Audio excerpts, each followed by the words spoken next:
Position of adverb, यानी sentence में adverb का पोजीशन कहाँ पर और कैसे होता है वो देखते हैं। Adverb is always placed adjacent to the word that it modifies. If the position of adverb is changed the meaning of sentence change. मतलब कि हमेशा एडवर्ब को वहाँ रखा जाता है जिस वर्ड को वो संशोधित करता है यानी मॉडिफाई करता है। अगर एडवर्ब का पोजीशन चेंज हो जाता है तो उसका सेंटेंस में मीनिंग भी चेंज हो जाता है, यानी सेंटेंस का पूरा मतलब चेंज हो जाता है। देखते हैं एग्जांपल से।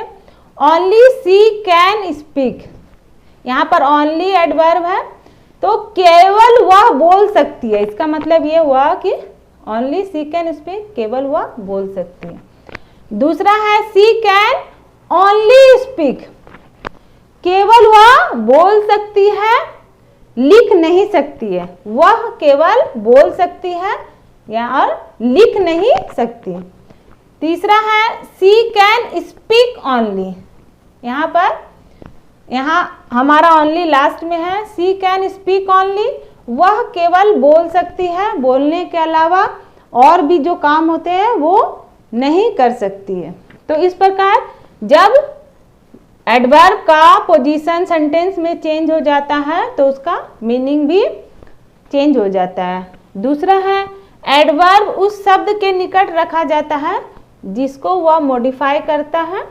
एडवर्ब का प्रयोग खास तौर पर एडजेक्टिव के पहले होता है, जिसको संशोधित करना रहता है उससे पहले लिखा जाता है, मतलब उसके बगल में लिखा जाता है, और ये खास तौर पे ये एडजेक्टिव के पहले होता है। जैसे कि ही रन्स वेरी फास्ट, तो यहाँ पर वेरी हमारा एडवर्ब है और फास्ट एडजेक्टिव है, तो इसको ये संशोधित कर रहा है। वेरी फास्ट, वह दौड़ता कैसे है, बहुत तेज दौड़ता है, तो इसको मॉडिफाई करना इसलिए इसके पहले लिखा गया।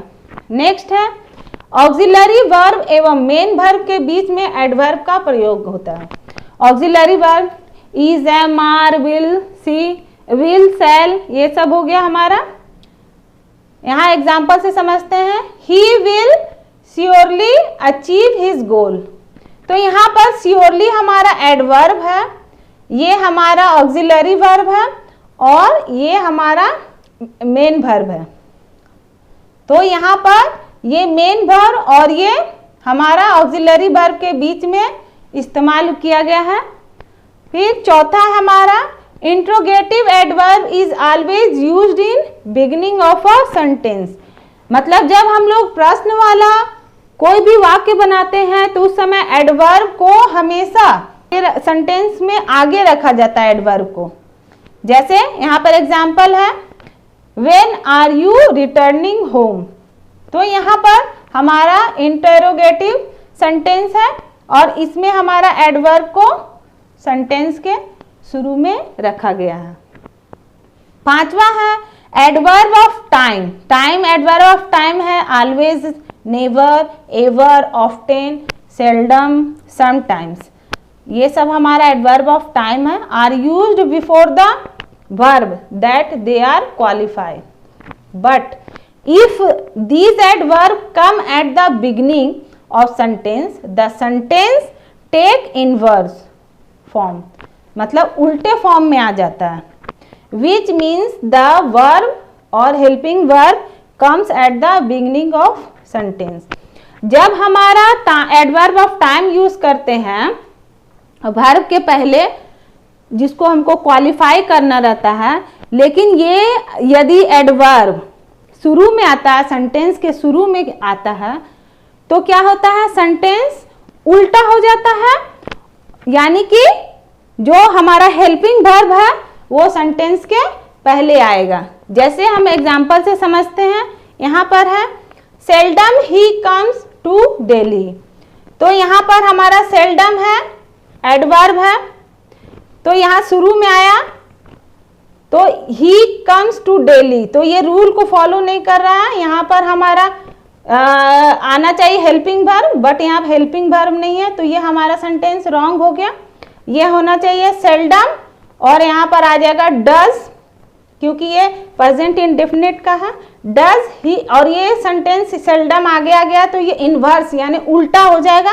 ये अफर्मेटिव है, ये क्वेश्चन वाला बन जाएगा। Does he come to Delhi, seldom does he come to Delhi, तब ये करेक्ट हो गया। दूसरा इसी तरह देखते हैं, नेवर आइल गो देयर, तो यहाँ पर ये रॉन्ग हो गया क्योंकि यहाँ पर नेवर आया, सब जो हम एडवर्ब है, तो यहाँ पर पहले हम लोग हेल्पिंग वर्ब लिखेंगे, शैल आएगा पहले, उसके बाद आई आएगा, गो देयर, तब ये सेंटेंस हमारा करेक्ट हो जाएगा। इसी तरह और देखते हैं, his wife comes here and so does he, इसी तरह यहाँ पर डज पहले आया है और ही बाद में आया है। यहाँ पर सो हमारा एडवर्ब है। इस सेंटेंस में he doesn't know anyone here and neither do I, तो यहाँ पर ये वाला जो है नाइदर हमारा एडवर्ब है, तो यहाँ पर डू आई, हेल्पिंग वर्ब पहले आ गया और आई बाद में आ गया। फिर आगे है हमारा correct use of adverb. Adverb का सही इस्तेमाल कैसे करेंगे वाक्य में? पहला है यूज ऑफ वेरी। वेरी का हम लोग प्रयोग सेंटेंस में बहुत ज़्यादा करते हैं, तो किस अर्थ में करते हैं? अत्यंत के अर्थ में करते हैं या बहुत के अर्थ में करते हैं, चाहे वो गुड या बैड गुण को व्यक्त करने वाला हो। तो पॉजिटिव डिग्री के एडजेक्टिव के पहले वेरी का प्रयोग होता है।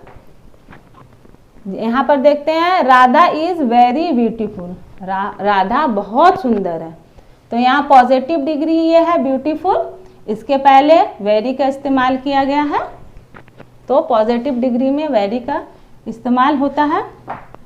फिर यहाँ पर my brother is very nice, nice ये पॉजिटिव डिग्री है, इसके पहले वेरी का इस्तेमाल किया गया, मेरा भाई बहुत सुंदर है। दूसरा है very is used with superlative degree, superlative degree के साथ वेरी का इस्तेमाल करते हैं।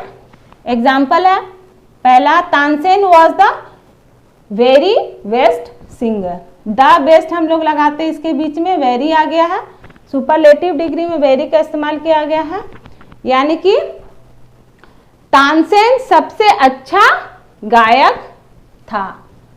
सी was the very best dancer, वह सबसे अच्छी नृत्यांगना थी, यहाँ पर भी वेरी का इस्तेमाल किया गया। द बेस्ट यहाँ सुपरलेटिव डिग्री का इस्तेमाल किया गया उसके बीच। फिर है very is used before present participle, present participle यानी कि V1 प्लस ING, उसको प्रेजेंट पार्टिसिपल कहते हैं। तो उस समय हम लोग यानी ING वाला जो वर्ड होता है उससे पहले इस्तेमाल करते हैं, जैसे कि very interesting, very dairying, very confusing, very boring, very entertaining. अब नेक्स्ट है जो हमारा यूज ऑफ मच। मच का इस्तेमाल कहाँ पे करना है? कंपैरेटिव डिग्री के एडजेक्टिव के पहले मच का प्रयोग किया जाता है।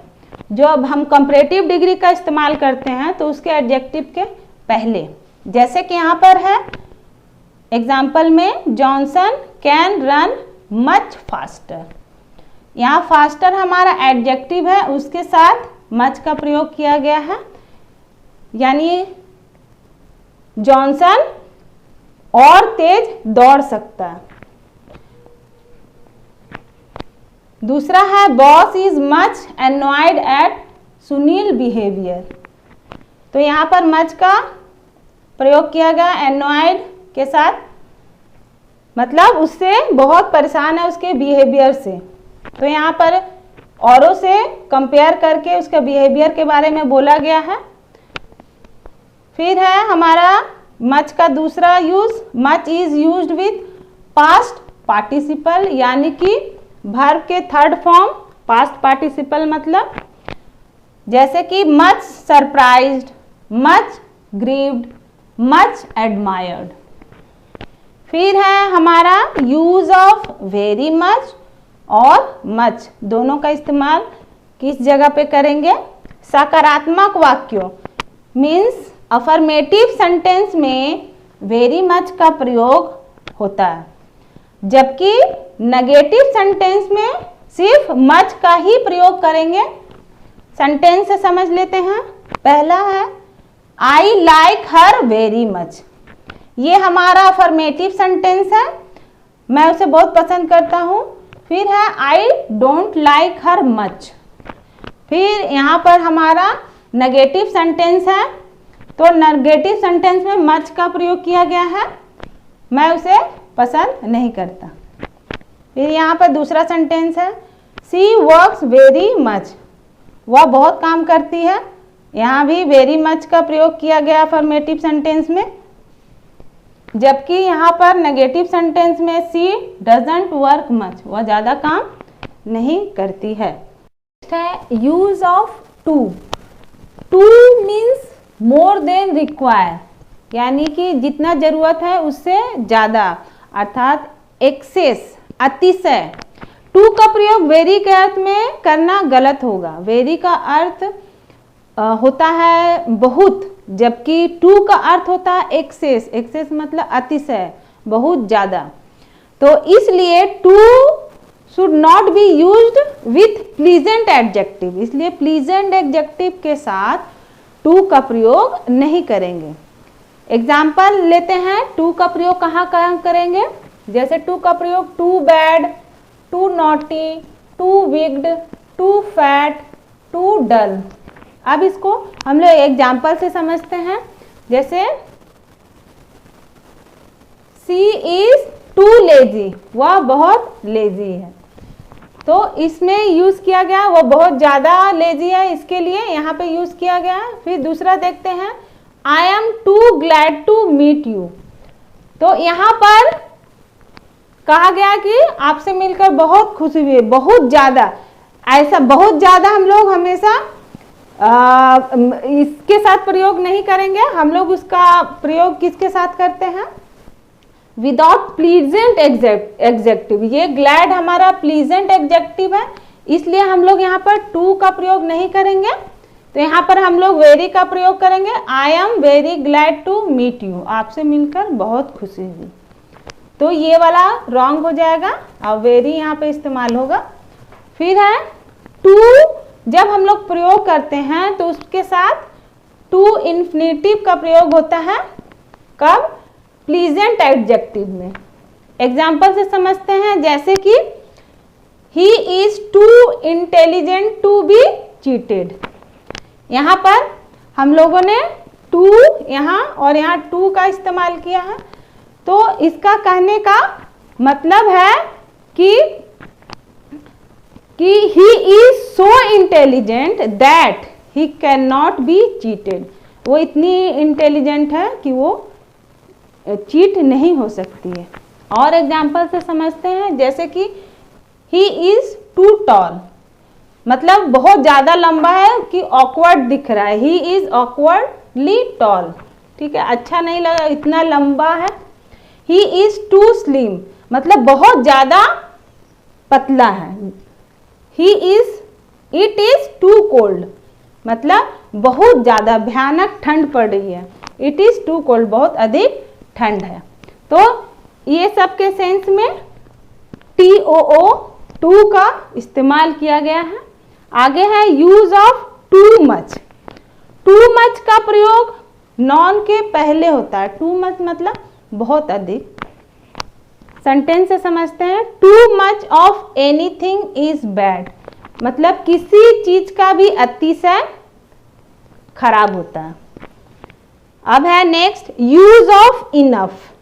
इनफ का यूज कहाँ होता है, it acts as both an adjective and an adverb, दोनों की तरह ये एक्ट करता है, एडजेक्टिव और एडवर्ब की तरह। It is works as adverb, it is used after adjective which its modify, ये एडवर्ब की तरह काम करता है और इसे एडजेक्टिव, ये एडवर्ब की तरह काम करे और इसे एडजेक्टिव के बाद में लगाया जाता है, जिसको या मॉडिफाई करता है, संशोधित करता है, when used as an adjective, जब इसे एडजेक्टिव की तरह यूज करते हैं तो इसे नाउन के पहले रखते हैं।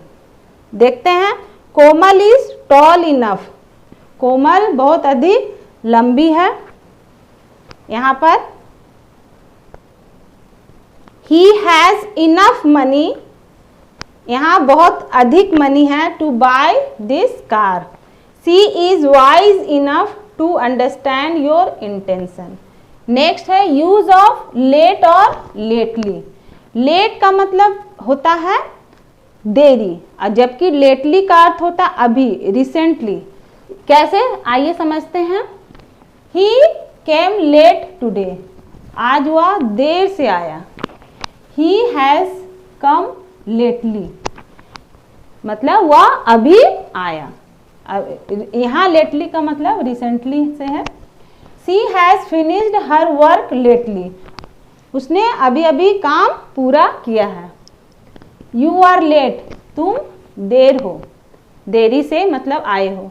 अब है नेक्स्ट यूज ऑफ हार्ड और हार्डली। हार्ड का अर्थ होता है कठिन, जबकि हार्डली का अर्थ होता है, इसको नेगेटिव सेंस में लिया जाता है। ही वर्क्स हार्ड, वह कठिन मेहनत करता है। ही हार्डली वर्क, वह लगभग कार्य नहीं करता। यूज ऑफ क्वाइट, क्वाइट का यूज कहाँ करेंगे? क्वाइट का मतलब होता है पूर्णता, यानी कि perfectly, completely. It is not placed in place of very, मतलब वेरी के सेंस में इसका यूज नहीं किया जाता। सेंटेंस समझते हैं।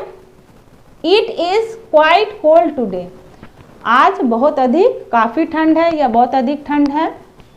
He thinks she is quite well hair, वह सोचता है कि वह यहाँ पर अच्छी है, बिल्कुल ठीक है। तीसरा है शी इज क्वाइट लवली, यहाँ पर क्वाइट लवली सुनने भी अच्छा नहीं लग रहा, और यहाँ पर हम लोग क्वाइट का इस्तेमाल हम लोग परफेक्टली, कंप्लीटली के लिए करते हैं। यहाँ पर हमें ये सेंटेंस गलत होगा, यहाँ होना चाहिए she is very lovely. Next हमारा है यूज ऑफ स्टिल, एट और ऑलरेडी। स्टिल का मतलब होता अभी तक, इसका प्रयोग वर्तमान काल में कार्य के लिए जो हो रहा उसके लिए किया जाता है। जैसे कि ही इज स्टिल अस्लीप, वह अभी तक सो रहा है।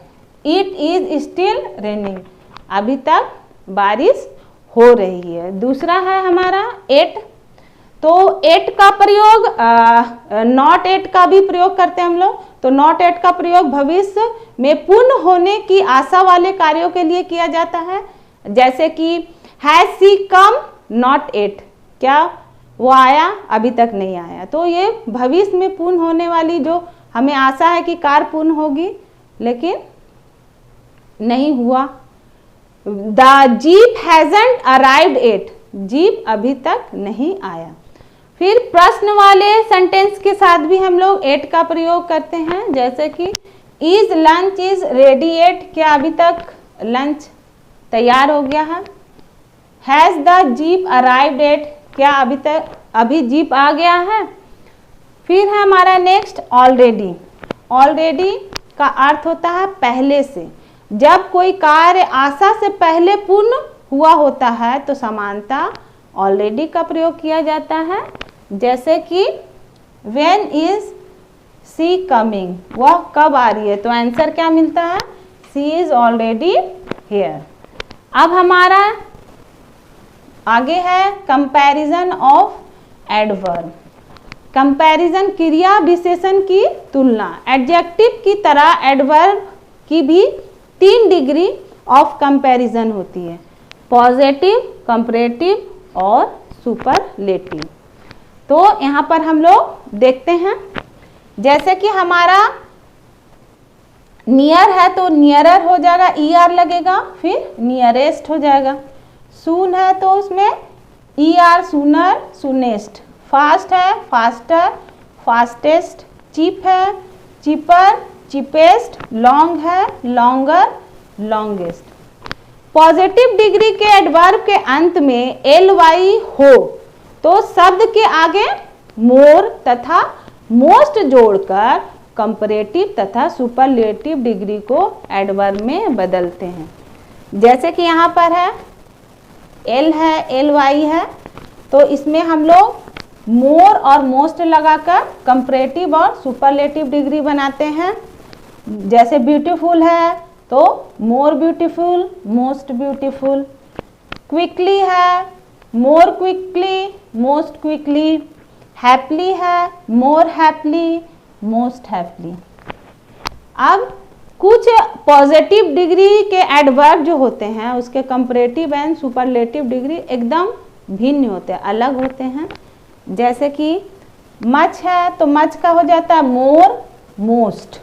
लिटिल है तो लेस, लीस्ट। वेल है तो बेटर, बेस्ट। अब इन सब नियमों को अच्छी तरह समझ के आप एडवर्ब का प्रयोग सेंटेंस में सही तरीके से कर सकते हैं। धन्यवाद।